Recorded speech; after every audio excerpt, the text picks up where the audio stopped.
Buenos días. Voy a hablar de las diferencias entre el cuadro clínico que está produciendo esta pandemia producida por el COVID-19 y la alergia a los pólenes que estamos padeciendo también en estos días. Y es muy importante porque noto las personas que presenten algún síntoma nasal estos días va a ser por el COVID y no me gustaría que la cantidad de pacientes alérgicos que van a presentar sintomatología estos días fuesen confundidos. Y es muy importante porque es fácil de diferenciar, tanto incluso para la población general como sobre todo para los médicos. Entonces, es importante resaltar que los dos son agentes microscópicos, pero es relevante saber que el COVID es un virus, mientras que los pólenes son el sistema de reproducción que utilizan las plantas para reproducirse. Entonces, el COVID está presente en una serie de corpúsculos que producimos al estornudar, por ejemplo, al toser. Son partículas microscópicas también, o a veces macroscópicas, que son visibles cuando alguien estornuda o cuando alguien tose, que puede contener este virus. Y es una enfermedad infecciosa y es una enfermedad transmisible, es contagioso. Mientras que los pólenes, que hemos terminado ya los pólenes que liberan las arizónicas, por ejemplo, que han sido en invierno, ahora tenemos los pólenes de los árboles, como por ejemplo el polen del plátano de sombra, y van a empezar en breve los pólenes de las gramíneas. Las gramíneas son esas espiguillas que están por todas las superficies del campo, ese césped de un campo de fútbol, de un campo de golf, esas praderas que vemos en cualquier parque o jardín, esos son las gramíneas. Y el sistema de reproducción que tienen estas plantas es soltar el polen al aire, es una polinización a través del viento anemófila y que van a producir en personas predispuestas la sintomatología alérgica. Entonces, estamos con esta pandemia producida por el virus que está afectando a muchísimas personas, pero es que también la alergia a pólenes afecta a 1 de cada 3 personas, sobre todo en zonas como la de Boadilla, en la zona de Madrid donde está inserta la ciudad de Boadilla, pues ahí tenemos mucho polen y entonces hay que saber diferenciar cuando se trata de una rinitis alérgica, de la llamada antiguamente fiebre de heno, que no produce fiebre, y eso es importante, el síntoma fiebre, de lo que es el cuadro clínico producido por este COVID-19. Vamos a ir a lo largo de esta presentación viendo las diferencias. Hemos visto esta primera y es muy importante. Una cosa es una enfermedad vírica infecciosa transmisible y otra cosa es una enfermedad alérgica, donde se produce una reacción exagerada ante una sustancia inocua como es el polen, pero que puede producir mucha sintomatología. Entonces, la principal diferencia es que el paciente que presenta infección por el COVID-19, por el coronavirus, lo que le está ocurriendo es que ha estado en contacto con otra persona que le ha contagiado la enfermedad. Hasta hace unas semanas debía haber viajado o haber estado en contacto con personas que venían de países donde había muchos afectados. En la actualidad, dada la pandemia que estamos padeciendo en toda España, en concreto en Madrid y también, por supuesto, en Boadilla, los pacientes que tienen sintomatología pueden estar contagiando el virus a las personas que no lo presentaban previamente. Entonces, un criterio es el contacto con personas que tienen la infección. Por el contrario, las personas que tienen rinitis alérgica, lo que ocurre es que están expuestos a cantidades elevadas de polen. Y aquí sí quería que se fijasen en la diapositiva, porque hay una serie de páginas web, como por ejemplo www.polenes.com o www.seaic.org, que son las siglas de la Sociedad Española de Alergología e Inmunología Clínica, donde pueden conocer los niveles de los pólenes, porque los pólenes producen síntomas en función de los niveles que hay. Por ejemplo, los pólenes de gramíneas, que van a dar ahora muchos problemas, a partir de 50 granos de polen por metro cúbico de aire y día, producen sintomatología. O, por ejemplo, coincide también con la polinización del olivo, que también hay muchos olivos ornamentales.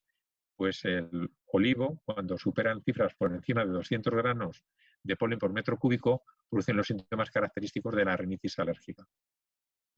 Y en el caso de la alergia respiratoria, de la rinitis alérgica, es evidente que existen antecedentes personales de alergia, porque igual que el cuadro producido por el virus es un cuadro agudo, el cuadro de alergia a pólenes es un cuadro que se repite todos los años y que además dura bastantes semanas, porque por ejemplo la alergia a las arizónicas dura diciembre, enero y febrero, la alergia al plátano de sombra dura marzo y abril, la alergia a polen de gramíneas y olivo dura también durante mayo y junio, con lo cual un paciente alérgico a pólenes puede estar estornudando desde el mes de noviembre hasta el mes de junio, incluso julio. Por eso es muy importante conocer si alguien tiene alergia, porque en estos días que vienen ahora, sobre todo las gramíneas en la zona centro de la península, producen mucha sintomatología. Entonces, estas diferencias epidemiológicas son relevantes. Y si ya nos centramos en los síntomas, también tenemos muchos datos que nos van a orientar.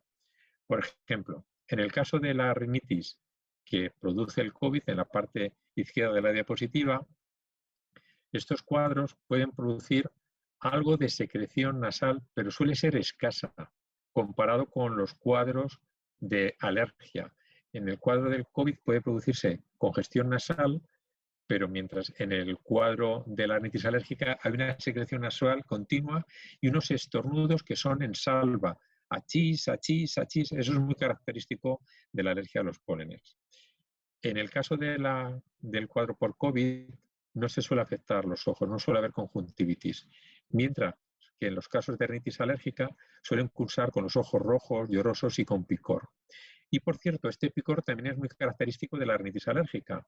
Nos ayuda a diferenciar afección nasal del COVID, del coronavirus, del cuadro de la alergia nasal. En un inicio, los pacientes con coronavirus no suelen presentar afectación de las vías bajas, no suelen tener tos y disnea, mientras que un porcentaje importante de los pacientes con rinitis alérgica, 1 de cada 3 puede tener asma asociado, que cursan con tos, con fatiga y sobre todo ruidos de pecho. Y suele ser muy característico que un paciente sale a pasear, por ejemplo, por un parque o un jardín y le aparecen todos los síntomas de rinitis, conjuntivitis y de asma alérgica. Y luego la diferencia fundamental es que en el cuadro con COVID aparece fiebre que puede ser elevada por encima de 38 grados, mientras que en los cuadros de rinitis alérgica no aparece fiebre. Un dato muy característico que estamos viendo en los pacientes que tienen infección por coronavirus es la pérdida del sentido del olfato. Hay una anosmia, se pierde el olfato. Y se tiene también una pérdida del gusto, aparece un sabor como metálico. Mientras que en los pacientes con rinitis alérgica en general no hay esa pérdida de olfato ni hay esa alteración del gusto. Y luego hay 2 parámetros que son evidentes. El paciente que tiene infección por el coronavirus no empeora cuando sale al exterior, pero tampoco mejora cuando está en el interior. Mientras que el paciente que tiene alergia al polen, cuando está al aire libre es cuando empieza a tener más síntomas y cuando está encerrado, como está ocurriendo en estos días de confinamiento, pues está mucho mejor de la sintomatología. Y luego hay un remedio que es habitual en la rinitis alérgica, que son los antihistamínicos. Luego hablaremos del tratamiento, pero un antihistamínico habitualmente alivia rápidamente la mayoría de los síntomas de la rinitis alérgica, el estornudo, el picor, la secreción, mientras que los antihistamínicos tienen poco efecto, poca eficacia en el caso de la rinitis producida por el coronavirus. Una vez que existe la sospecha clínica, ahora estamos oyendo hablar mucho de las pruebas de diagnóstico del coronavirus.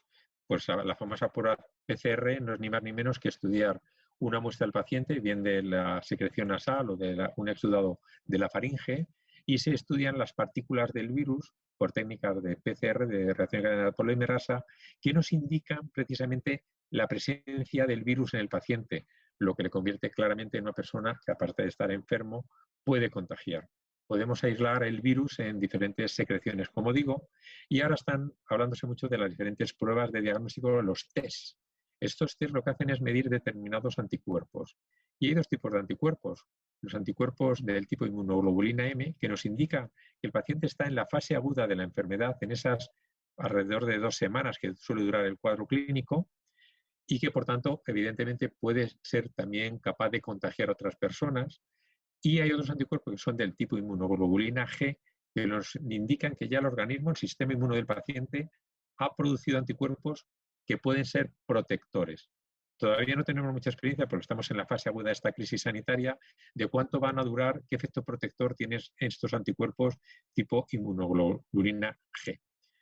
Y luego, aparte, cuando hay este coronavirus, pueden aparecer diferentes infecciones añadidas. También estamos aprendiendo mucho de este coronavirus, que cuando ya se produce la afectación de vías bajas, esa neumonía bilateral, lo que ocurre es un proceso inflamatorio añadido con elevación de otros marcadores, como son pues, interleucina 6, troponina, dímero, que son técnicos muy específicos de nuestro lenguaje médico, pero que nos indica que hay una gran inflamación, un cuadro general que además puede producir cuadros incluso de coagulación intravascular diseminada.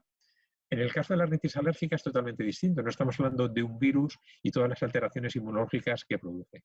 En el cuadro de rinitis alérgica es una reacción de hipersensibilidad frente a algo tan inocuo como es el polen. Y podemos demostrar también anticuerpos, pero son anticuerpos tipo inmunoglobulina E.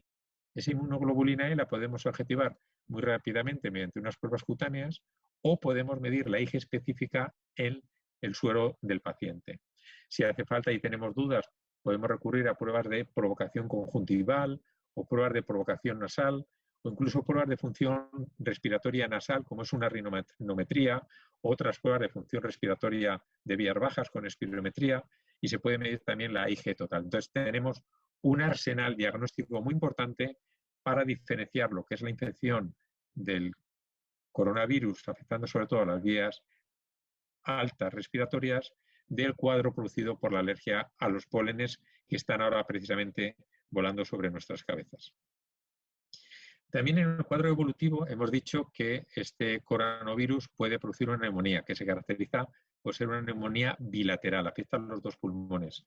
Podemos ver algunas imágenes en la parte izquierda de la diapositiva, como la parte oscura, la parte negra de los pulmones, que es el componente aéreo, va condensándose, va convirtiéndose en un órgano mate el pulmón, se produce una neumonía intersticial, que es una neumonía bilateral, que dificulta el intercambio gaseoso, que es la función fundamental del pulmón, y por eso en ocasiones es imprescindible recurrir a unidades de cuidados intensivos y respiradores para intentar conseguir la mejor ventilación posible. Por supuesto, estos cuadros tan aparatosos no ocurren en la alergia respiratoria. No hay neumonía, no hay afectación del intercambio ventilación, perfusión, el intercambio gaseoso que se produce en los pulmones. Habitualmente en un paciente asmático la radiografía de tórax es normal, salvo que haya alguna complicación que pueden ocurrir. Puede ocurrir, por ejemplo, un neumotórax. Son raros, pero pueden ocurrir. Con lo cual tenemos otros datos, como son los radiográficos, que nos sirven para orientar la evolución del paciente alérgico frente al paciente que tiene una infección por el coronavirus. Y desde luego el tratamiento es radicalmente distinto. En la infección por el COVID se han ido utilizando diferentes fármacos. Desde luego hay que bajar la fiebre, hay que utilizar antitérmicos. También al tratarse de un virus se están utilizando determinados antivirales. También se han utilizado de forma empírica, de forma basada en la experiencia, los antipalúdicos, la hidroxicloroquina, que tanto se ha hablado estos días, porque ya en la gripe mal llamada española de hace más de un siglo se vio que tenía cierta eficacia, parecía que interfería la introducción del virus, la penetración del virus en las células de todo el organismo. Por supuesto, se pueden utilizar antibióticos para tratar infecciones asociadas, es imprescindible el oxígeno cuando hay afectación de vías bajas, y en este cuadro inflamatorio tan complejo se ha visto que el uso de los corticoides a dosis altas también ayudan a mejorar la evolución de estos pacientes. Y en casos límites donde se ha producido esa neumonía, pues hay que recurrir a los sistemas de ventilación. Por el contrario, en el caso de la rinitis alérgica, tenemos un tratamiento escalonado perfectamente definido por las guías nacionales e internacionales de la rinitis alérgica. Y, en principio, es fundamental evitar el agente causal. Por eso es muy relevante conocer qué polen se tiene alergia para evitar el contacto a horas determinadas del día. Por ejemplo, las horas del día a primera hora de la mañana y última hora de la tarde es cuando hay más polen a ras de suelo. Si sale uno a pasear a esas horas o a correr, es más fácil que le penetre el polen en la nariz o le afecte los ojos. Por cierto, que algo tan sencillo como unas gafas hace que el polen se quede en el cristal y no afecte la conjuntiva y no produzca la conjuntivitis. Y como estamos hablando de un cuadro alérgico, donde se libera un mediador que se llama histamina, los fármacos antihistamínicos hay que utilizarlos, por cierto, de segunda generación. Tenemos antihistamínicos clásicos que pueden producir somnolencia, alteraciones en la visión, retención incluso urinaria en pacientes mayores, y tenemos antihistamínicos de segunda generación que no producen en absoluto somnolencia, que no tienen esos efectos secundarios que hemos comentado en los anteriores. Entonces, por favor, jóvenes, trabajadores, utilicen estos antihistamínicos de segunda generación que no producen sedación. Y en caso de tener una rinitis muy aparatosa, pues se van añadiendo otros fármacos como antagonistas de los receptores de los leucotrienos o con hormonas tópicas o los corticoides intranasales, que son también muy potentes y, por cierto, se pueden utilizar con seguridad, porque en el tratamiento de la rinitis alérgica, al ser procesos crónicos, nos interesa la seguridad. Sí que es cierto que en determinadas situaciones, como son, por ejemplo, las mujeres embarazadas, hay que utilizar determinados antihistamínicos, pero para eso, tanto su ginecólogo como su médico de atención primaria y, por supuesto, el alergólogo le van a orientar qué fármacos puede utilizar con total seguridad. Y, de forma definitiva, tenemos no solamente los tratamientos sintomáticos y las medidas de evitación, sino que disponemos de un tratamiento específico, que es la inmunoterapia específica, las llamadas vacunas, que estamos utilizando desde principios del siglo pasado. Después de la aspirina es el tratamiento más antiguo que hay en la medicina actual, que permite solucionar, bien sea administrada subcutánea o sublingual, estos cuadros de rinitis alérgica. Entonces, ya digo, este tratamiento escalonado de la rinitis nos permite controlar la alergia nasal. Y como siempre en medicina, y más que ahora, es fundamental prevenir. Estamos hablando de la prevención en la alergia a los pólenes. Les aconsejo a que visiten esa página web de polenes.com, pero también pueden visitar el libro de las enfermedades alérgicas, tal y como suena. El libro de las enfermedades alérgicas se miden en Google, es un libro escrito para pacientes donde se dan todas las explicaciones de las causas, del diagnóstico, del tratamiento, de las medidas preventivas. En el caso de la infección por coronavirus, aquí además hay que extremar las medidas de higiene. La más sencilla es lavarse las manos con frecuencia. Si se tiene un gel hidroalcohólico, estupendo, pero si no, sencillamente con agua y jabón. Y desde luego hemos visto que este virus es capaz de aguantar sobre determinadas superficies. Por lo tanto, hay que extremar la higiene en domicilios, en portales, en ascensores, una serie de medidas como es evitar el contacto a una distancia menor de 2 metros. Por eso ahora mismo seguimos con esta medida de confinamiento y con restricción de determinadas actividades presenciales. Por supuesto, si alguien tiene alguno de los síntomas que hemos comentado anteriormente, pérdida de olfato, fiebre, molestias en la garganta, tos irritativa, algo que puede orientar a un cuadro vírico, que por cierto los cuadros víricos, como producen malestar general, también se acompañan de dolores musculares. Todos podemos pensar en un cuadro parecido a la gripe. Bueno, pues cuando alguien tenga estos síntomas, ahora hay que pensar, ya no hay virus de gripe, ya pasó la epidemia anual de la gripe, ahora estamos en la epidemia del coronavirus. Entonces, si alguien está en contacto, por supuesto hay que evitarlo y para eso hay que protegerse. Y la medida más práctica para protegerse de un posible contagio por el coronavirus son las mascarillas, aparte de los guantes en determinadas circunstancias. Estas mascarillas que tanto nos están informando probablemente cambien nuestra forma de vida. Vemos como en Asia es habitual ir con mascarillas por las calles, pues probablemente aquí en España durante una temporada nos tendremos que acostumbrar a ir a la compra con mascarilla o ir a determinados paseos con la mascarilla. Hay diferentes tipos, no es lo mismo ser un sanitario que una persona normal o que estar en contacto con una persona que tenga la infección por el coronavirus. Entonces, insistir, desde la medicina clásica de Hipócrates se habla de la relevancia de la prevención y ahora nunca más que en la historia, la importancia de la prevención. Y quería acabar, aunque estamos hablando de alergia a pólenes y también de estas manifestaciones del diagnóstico, del tratamiento del coronavirus, de alguien que necesita un apoyo especial. Y quien, aparte de toda la población que estamos muy fastidiados y muy dolidos porque ha habido muchos fallecimientos y muchos enfermos y muchos afectados, pero hay un colectivo que está en primera línea de combate que son los sanitarios. Y hemos colaborado en una página que pueden ver aquí, tanto también en Google directamente con Héroes de la Salud, pueden comprobar una serie de mensajes dirigidos a los personales que están afectados ahora mismo, que están luchando en primera línea o que incluso tienen la enfermedad, porque más de 30.000 sanitarios han sido infectados. Entonces, es una página donde se transmiten mensajes de personas como pueden ser nadadores como David Meca, o montañeros como Carlos Soria, o periodistas que han estado en zonas de guerra, o incluso médicos. También, de alguna manera, hemos participado para transmitir un mensaje de ánimo a todos los sanitarios, a los médicos, al personal de enfermería, a los fisioterapeutas y a todas las personas que están en los hospitales y centros de salud, como son celadores, el personal de seguridad, el personal de transporte sanitario, que también está pasándolo muy mal, las ambulancias del SAMUR y del SUMA, los farmacéuticos, que a veces nos olvidamos los farmacéuticos y ya han fallecido más de 10 farmacéuticos afectados por esta infección del coronavirus. Entonces se transmiten mensajes muy claros, muy evidentes de fortaleza, de la importancia del trabajo en equipo, de la necesidad de un refuerzo psicológico, porque llevan ya muchas semanas luchando contra este agente que era desconocido, una enfermedad inédita, y desde aquí quiero transmitirles mi más profundo respeto a todos los sanitarios que están en primera línea combatiendo contra este coronavirus.